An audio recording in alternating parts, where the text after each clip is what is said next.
Once upon a time, in a lost, remote field, lived a hare named Joy.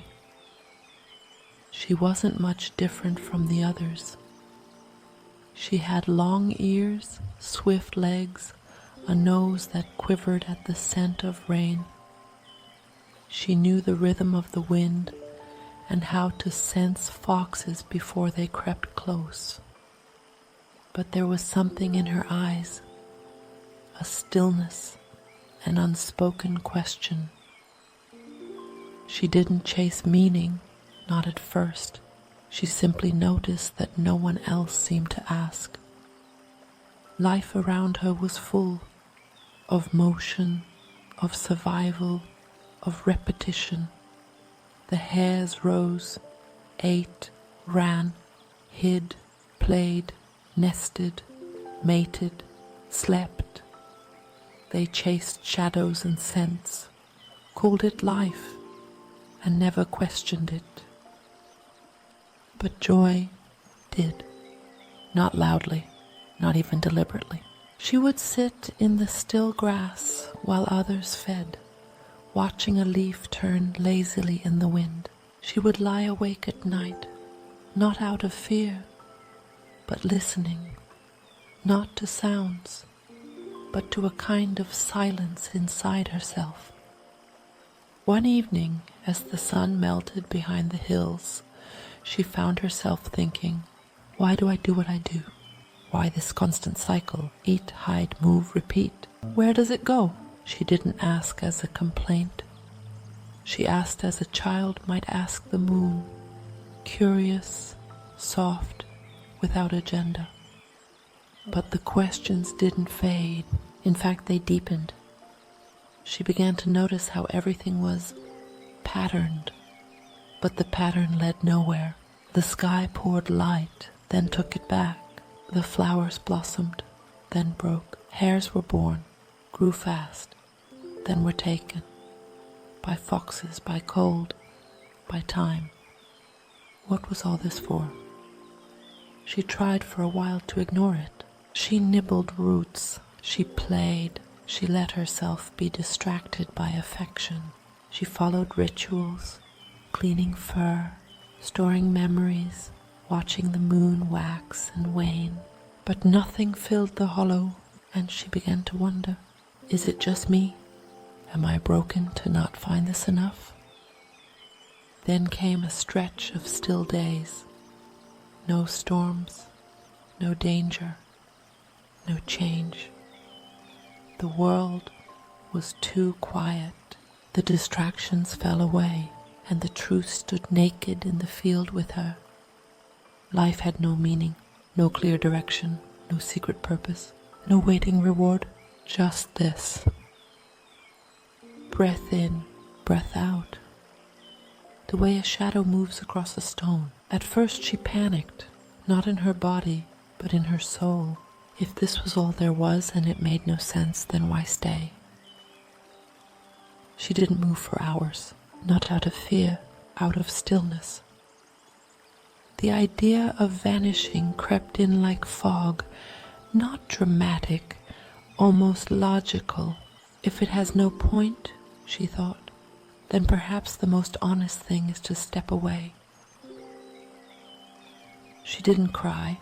There was no pain in it, only the clean, sharp edge of clarity. Then something happened. Nothing changed in the world, but something softened in her. Not a thought, a sensation, a letting go. She stopped trying to escape the void. She stopped trying to fill it. She simply sat in it.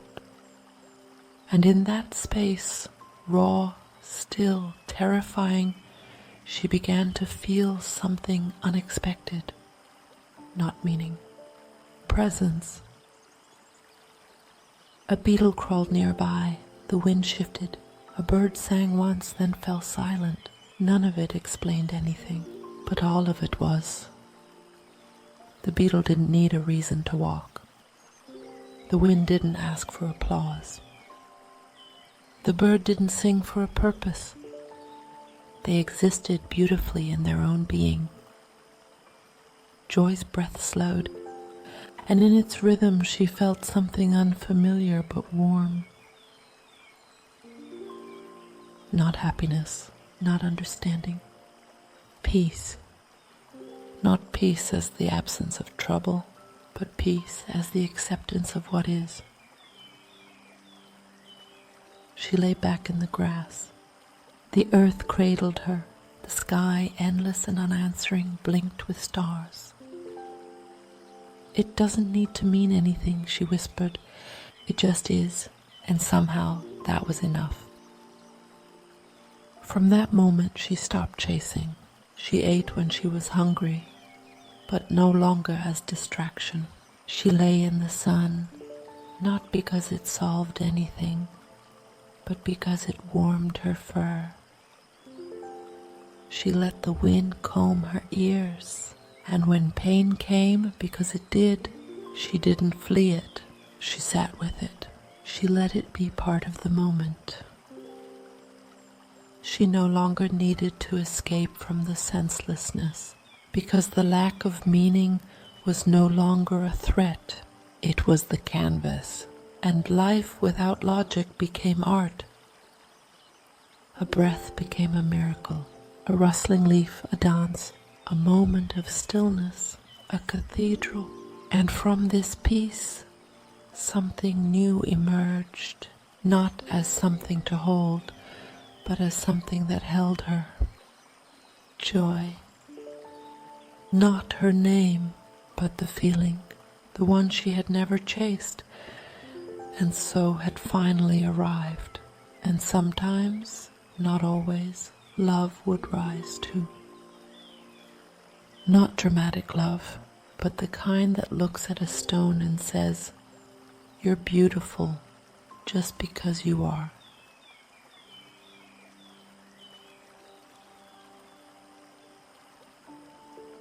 And the moral of this story is, we live among distractions. Work, love, performance, movement. We seek to cover the silence of existence with noise. Noise that gives the illusion of meaning, but when it collapses, as it sometimes will, we may face the rawness of life without structure, and it may feel like despair, or even a reason to leave. But that emptiness is not a punishment. It is a return to what is. Without explanation, without design, just life arising. And when we stop demanding that it makes sense, when we surrender the need to solve it, we begin to feel it. We become part of it, and in that presence, something quiet and deep may awaken. Not because we searched for it, but because we stopped searching. And in the pause, in the breath, in the leaf falling without reason, joy is born.